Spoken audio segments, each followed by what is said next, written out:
Hey there! Welcome back to another peaceful evening together. Tonight's story begins on a quiet Sunday, the kind where the streets are slow and the air feels a little softer. We'll walk beside Mary, a woman in her 70s who follows the same path each week. She doesn't go for the exercise or the scenery. She walks for something else, or rather, someone else. On her way home, she always pauses in front of the same storefront. It's an old photo studio now, faded with time, the kind with yellowed curtains and a shutter that never quite closes.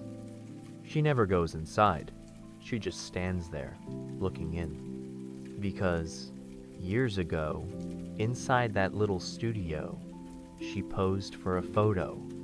She was young, just 17, and standing beside her first love. He was leaving for war the next day, and they wanted to remember something beautiful before things became uncertain. The war took him, like it took many. But the photo, the one the smiling old photographer took just before he waved them goodbye, that photo stayed. It hangs in her home even now, slightly crooked but proudly so. She dusts the frame every Saturday, runs her fingers along the glass every Sunday. A face she knew by heart. A smile that stayed frozen long after the boy was gone. The photo never aged, but Mary did. And yet, somehow, they both remain timeless in that single captured moment. Tonight, we'll listen as Mary tells that story. Not to mourn, but to remember. To honor the boy, the moment, and the man who never came home but never quite left either. Because not every love ends. Some just live differently in corners of our homes, in the folds of letters, in the grain of an old photograph. Before we begin, if these stories bring you comfort, feel free to like the video and subscribe. And in the comments, tell me, is there a photo you've kept, not just for how it looks, but for what it holds? Now, settle in. Let your breath slow. Let the soft light of memory guide you gently into a story about the smile that never faded and the love she carries in the frame. Every Sunday morning, just after breakfast, Mary laces her shoes and steps out the front door. Her street is quiet, lined with leaning trees and the occasional sound of a radio playing through an open window. Neighbors wave. A dog barks softly behind a fence. And Mary walks the same path, the same pace. She doesn't bring a phone, doesn't listen to music. Just the sound of her footsteps on the pavement, steady and soft. The way her love once marched, boots on foreign soil, long ago.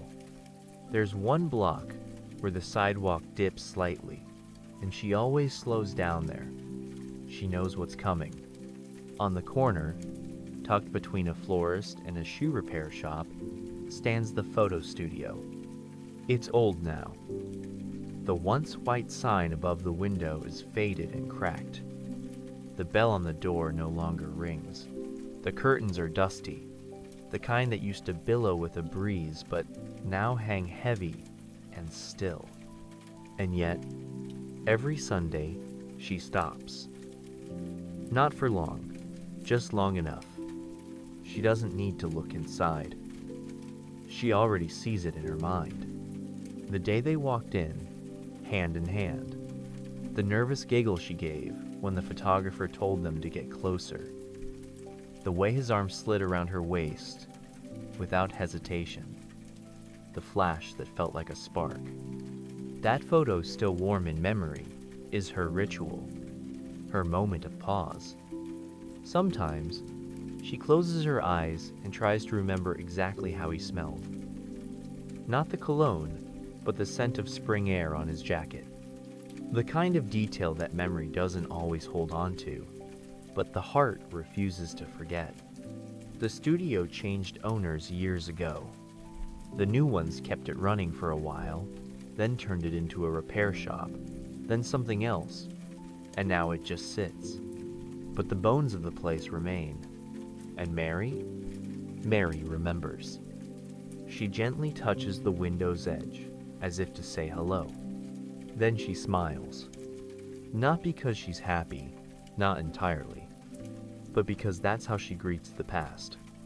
With softness, with respect, with the kind of love that doesn't fade, even when the storefronts do.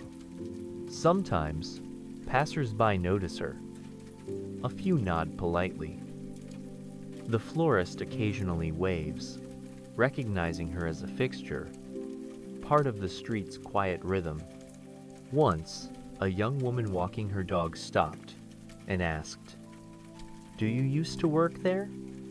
Mary smiled. "Number, I just remember it well." She didn't explain further. Some memories are meant to be held, not handed over. As she stands by the glass, she sometimes whispers small things aloud. "I wore your favorite blue today." They trimmed the roses out front. "You'd laugh at how short my stride's gotten." These aren't updates. They're threads stitching the past to the present, the remembered to the living. And as she stands there, the old photographer's voice still echoes in her mind. "Now don't move," he'd said, just before the shutter clicked. "This one's for forever." And somehow it was. She met him in the spring of year 1943, when the days were just starting to stretch longer and the breeze smelled like possibility. His name was James, tall, quiet, polite in the way boys used to be when they were raised to open doors and tip their hats. He wasn't the loudest in the room, but he had a way of looking at you that made you feel like the only one there. Mary was 17, still in school, helping her aunt at the bakery on weekends. He came in one afternoon for a sandwich and stayed for a second pastry he didn't need. The next week, he came back. "Still serving those lemon tarts?" he asked. "We are," she replied. "But I'm beginning to think you like the company more." He blushed. It was the first time she saw that crooked half smile, the one that would follow her across decades. They walked together after her shift, around the block, through the park. Nothing special, and yet everything was. He listened when she spoke. He remembered little things like how she always avoided stepping on cracks, or how she tilted her head when she read menus. She learned that he loved jazz, but didn't dance. He worried constantly about having a younger sister, that he planned to be a teacher someday, after the war, if the world still needs them. He joked. He told her he'd enlisted. He hadn't been called up yet, but he would be. Soon. "I didn't want to wait to tell you," he said. "But I also didn't want to ruin anything." She reached for his hand. "Then don't wait. Let's live a little before you go." And they did. Picnics under cloudless skies, letters written on napkins, dancing to the radio in the kitchen corners. He brought her violets from a neighbor's garden. She stitched his initials into a handkerchief, which he carried every day. There was a night in June when they sat on a rooftop, watching the stars and eating leftover rolls from the bakery. He leaned close and asked, "Do you think we'll remember this?" "I already know I will," she said. He looked at her, quiet for a moment, then said, "That's what I'm afraid of." One afternoon, they passed the photo studio. It had a sign in the window, "Love deserves a frame." He stopped. "We should," he said. "Well," she looked at him, amused. "A photo?" He nodded. "Something to remember. You know, just in case." Her smile faltered, just for a moment. She knew what he meant. She also knew she didn't want to forget that day, or that smile. So they went in. The studio smelled like old film and wooden floors. The man behind the counter was kind-eyed and slow-moving, with suspenders stretched over a wrinkled shirt and fingers stained with ink and chemicals. He greeted them like an old friend. "Couple in love?" he asked. Mary hesitated, but James nodded. "Yes." "Good," the photographer said. "We'll keep it gentle." They sat on a bench, side by side. Mary smoothed her skirt. James shifted nervously, unsure of what to do with his hands.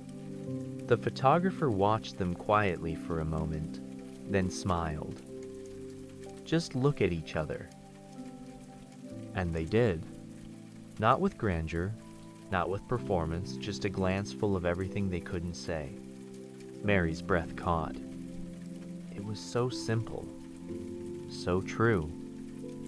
She didn't need to pose. She didn't need to fix her hair or change her expression. She was already held in his eyes. The shutter clicked. The photographer didn't ask for a second take. He didn't need to.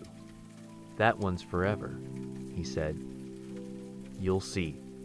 As they left, Mary asked, "Do you think we'll get to frame that one?" James squeezed her hand.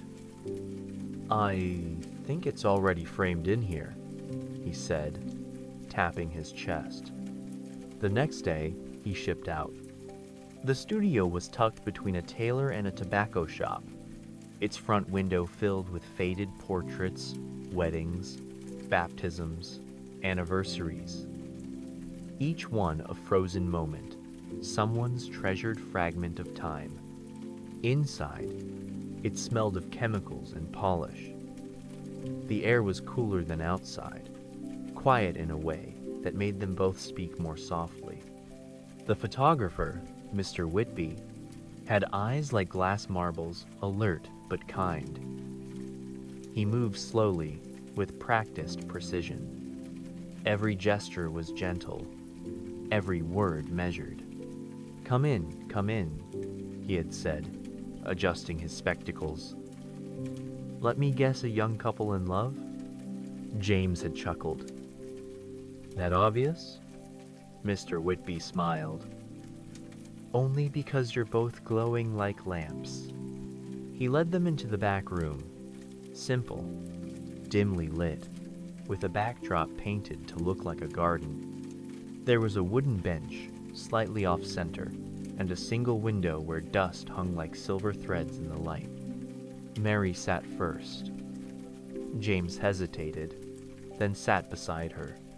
He placed one hand on his knee, the other near hers, not quite touching. Mr. Whitby observed them, then tilted his head. "Closer," he said. "If you want it to last, make it honest." So James slid his hand into hers. Their fingers intertwined like they'd always known the shape. Mary turned slightly toward him, eyes still shy, and that's when Mr. Whitby raised the camera.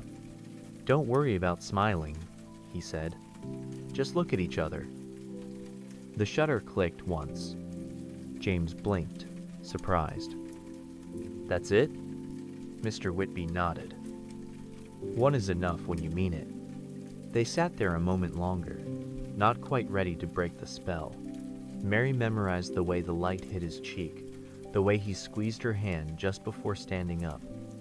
Mr. Whitby promised to have the print ready in 3 days. "Come back together if you can," he added.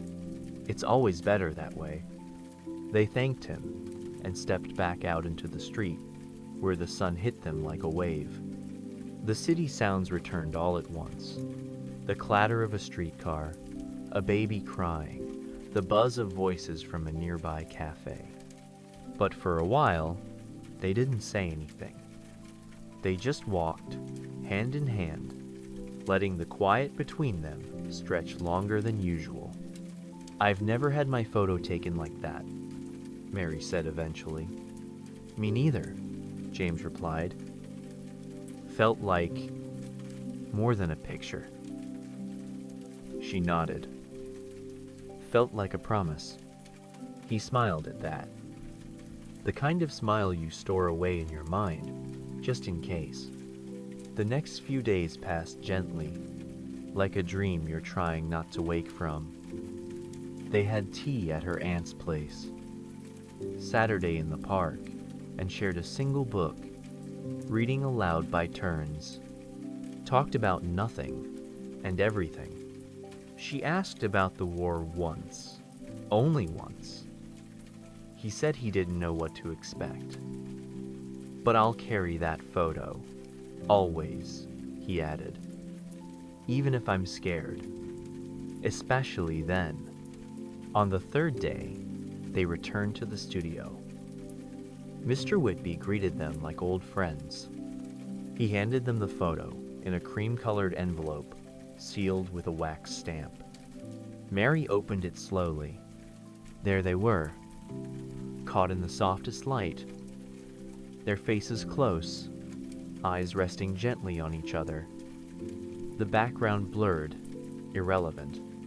All that mattered was the space between them, the closeness, the quiet, the love. She gasped softly. James said nothing, but she saw him blink a few times too quickly. It's perfect, she whispered. It's yours, Mr. Whitby said. Take care of it. Mary nodded, clutching the envelope to her chest as they left. That evening, James folded the photo into his jacket pocket.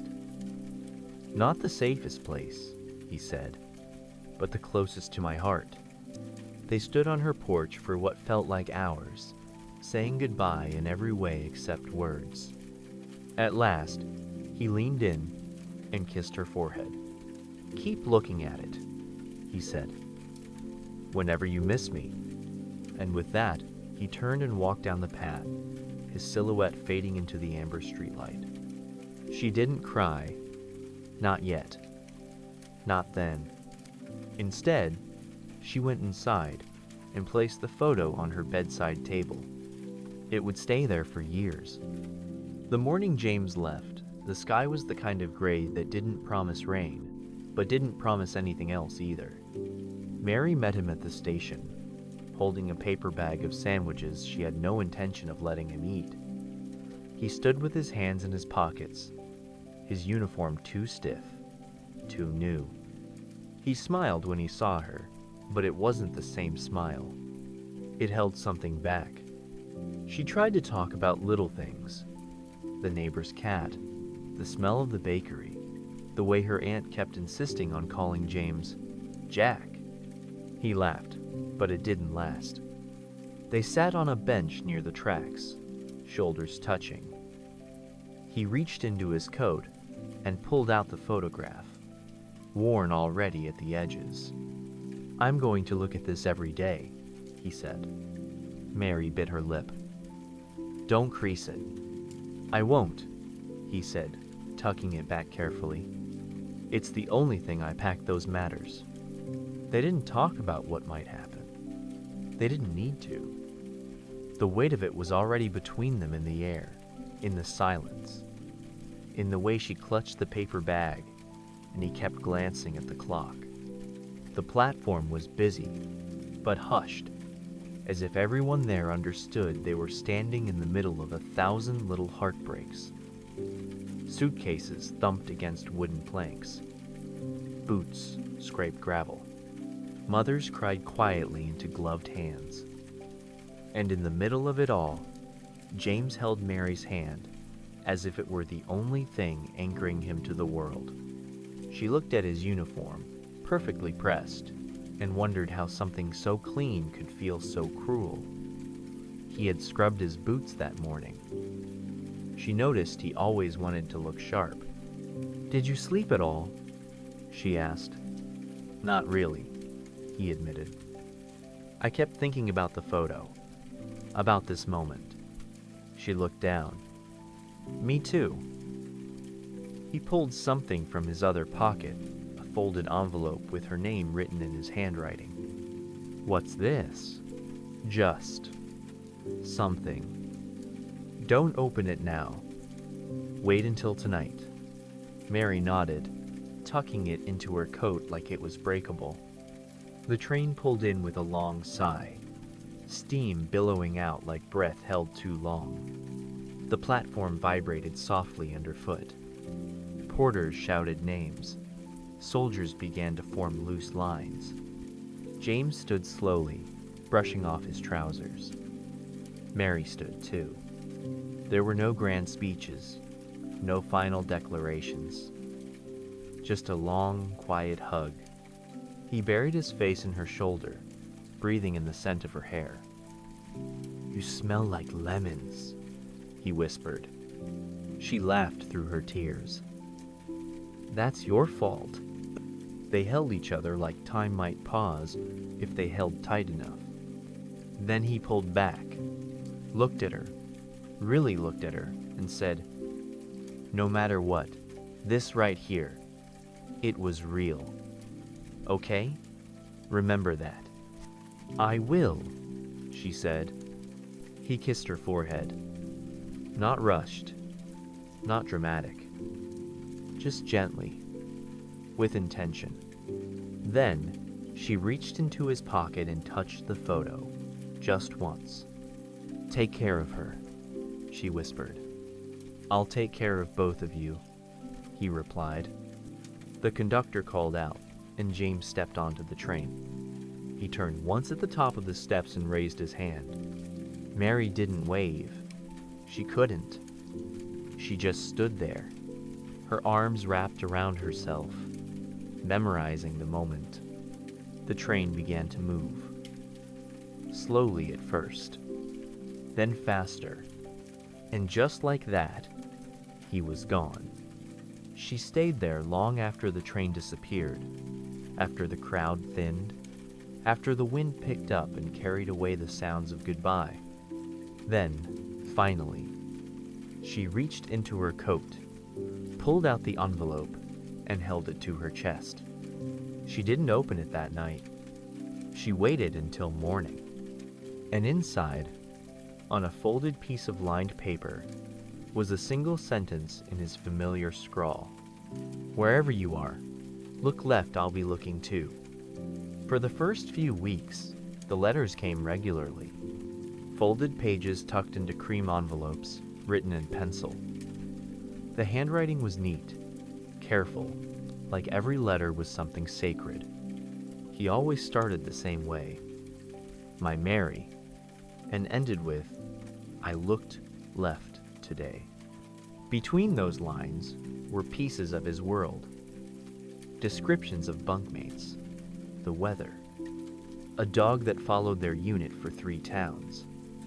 He told her about stars that looked different across the ocean, about songs the boys sang to keep fear at bay, about how the photo never left the inside pocket of his coat. Mary read each letter 3 times, once slowly, once aloud, and once with her eyes closed, as if reading it by heart. Then she'd fold it carefully and place it in a wooden box by her bed. A box that, over time, filled with his voice. She wrote back every Sunday without fail. She told him about the bakery, about the time her aunt burned 5 dozen rolls and blamed the oven, about how she wore his old sweater even though it hung off her like a curtain. She described her walks, her dreams, the photos still by her bed. Every time she sealed a letter, she kissed the envelope. "For good luck," she whispered. Months passed. Winter turned the streets quiet and white. The letters slowed, but still came. Shorter sometimes, rushed, but they came. Until one day, they didn't. A week passed, then 2, then 4. Mary told herself there had been delays. She had heard rumors at the bakery mail getting lost, routes changing. She clung to those explanations like lifelines. She began to write letters anyway, even with no address to send them to. She wrote them in the evening and tucked them into the box. They became softer, quieter, less like updates, more like prayers. Sometimes she'd whisper things into the dark. "I baked your favorite bread today. The streetcar is late again. I miss how you used to say, 'always,' like it meant something." She kept walking by the studio, kept touching the window, kept telling herself he'd come back, and they'd go in again, older, laughing at their younger selves. She'd imagine him coming through the bakery door one day, sun on his shoulders, asking for a lemon tart. She imagined their reunion so vividly she could almost hear the bell on the shop door. Then the telegram arrived. It didn't say much. They never did. She read it once, folded it, and placed it in the box with the letters. For days, she didn't speak. Her aunt brought tea, left food by the door. Mary didn't move much, just sat by the photo. That one image, the only one, became everything. Proof, evidence, a memory that couldn't change, even if everything else had. She held it often, pressed it to her chest, looked at it until her eyes blurred. Time moved on, but Mary didn't. Not for a while. She returned to the bakery eventually, stopped baking, just worked the register. People tried to say kind things, but kindness felt sharp. Too much. And still, she wrote letters, even when she knew no one would read them. She never said goodbye in them. Only, until next time. Because some part of her still believed that love, true love, doesn't need answers. It just needs a place to rest. And for her, that place was a photograph, a wooden box, and the quiet hope that somehow, somewhere, someone still looked left. The photo never moved. Through all the years, all the apartments, all the borrowed rooms, all the spaces Mary called home, it was always the first thing she unpacked. Carefully unwrapped from cloth, smoothed of creases, and placed in the same frame James once held in the station.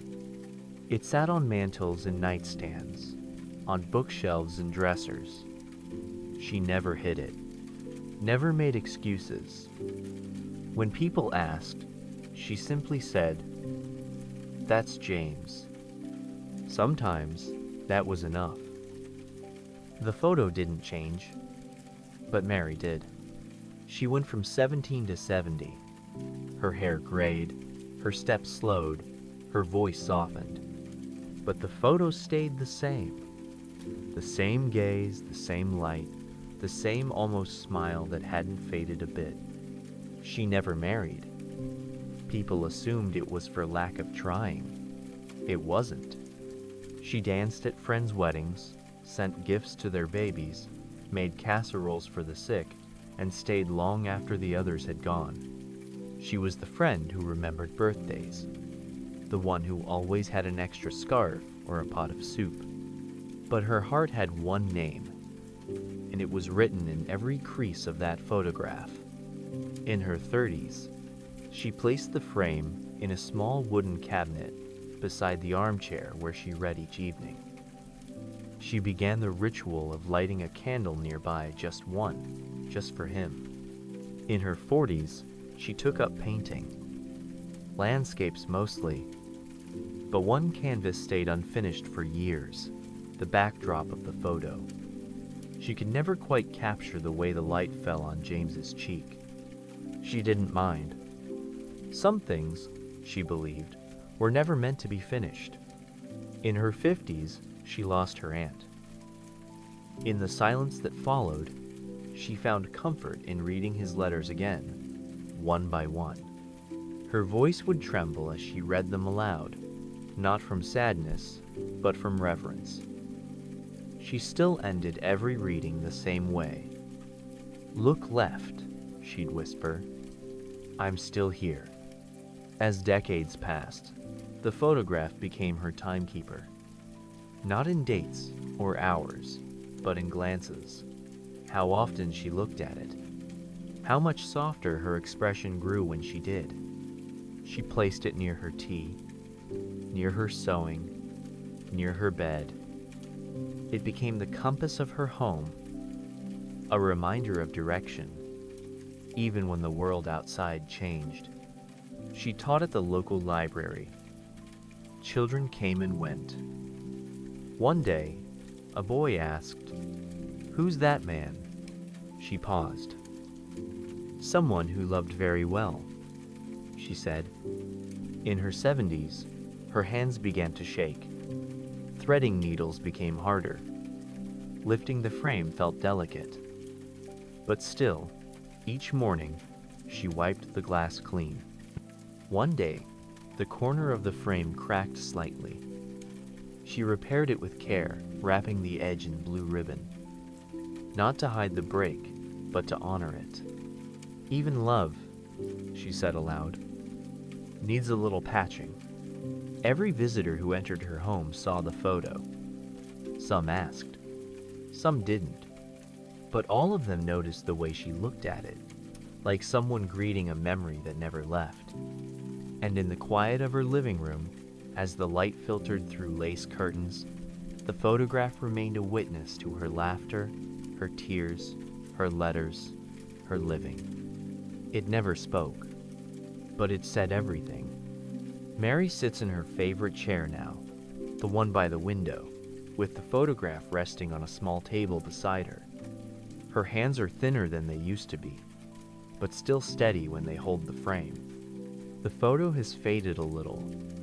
Time does that, but not enough to erase the way James looked at her. The softness in his eyes, the trust, the beginning of a forever that lasted even after goodbye. Her grandson visits on Sundays. He brings groceries, fixes the squeaky kitchen drawer, and listens as she talks. Not always in full stories, sometimes just moments. Bits and pieces, a line from a letter, the smell of spring air, a reminder to always look left.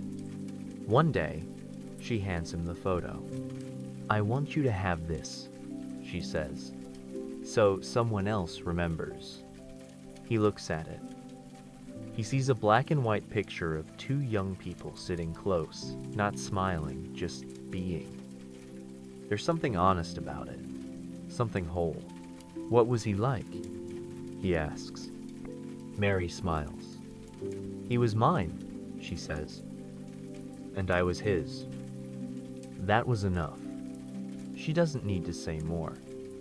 The story is already there in the folds of the frame, the ink of the letters, the way her eyes close when she speaks his name. Before he leaves, he places the photo gently back on the table.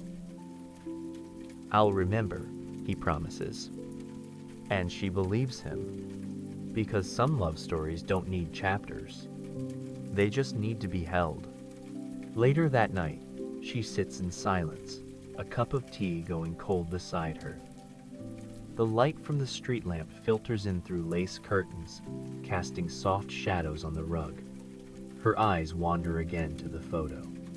She thinks of all the places it's been. All the rooms are occupied. All the versions of herself that have looked into that frame. Young Mary. Heart-wide Mary. Grieving Mary. Still hopeful Mary. The photo was never judged. Never faded completely. Just stayed. Like he said he would. She lifts it now, brushing a speck of dust from the glass, and whispers, "You kept your promise." Outside, the wind picks up. Leaves rustle on the sidewalk. The world keeps moving, as it always does. But inside her home, time slows. Becomes something soft. Something sacred. She thinks of James, of how he'd tilt his head when he read, the way he held her hand like it was something precious. She can still hear his voice in the back of her mind, faint but certain. I looked left today. And somewhere in the quiet between memories, she answers, so did I. As the evening deepens, she sets the photo back in place and settles under a quilt of her own making. Her breath slows, her eyes grow heavy, and her last thought before sleep is not one of sadness, but of warmth. Of James, of the station, of the smile that never faded. Because in the end, some moments are so full, they echo forever. If these stories bring you peace, feel free to like the video and subscribe. And in the comments, tell me, is there something in your life that still holds a memory? Sleep gently. We'll meet again tomorrow. And maybe, if you remember, look left.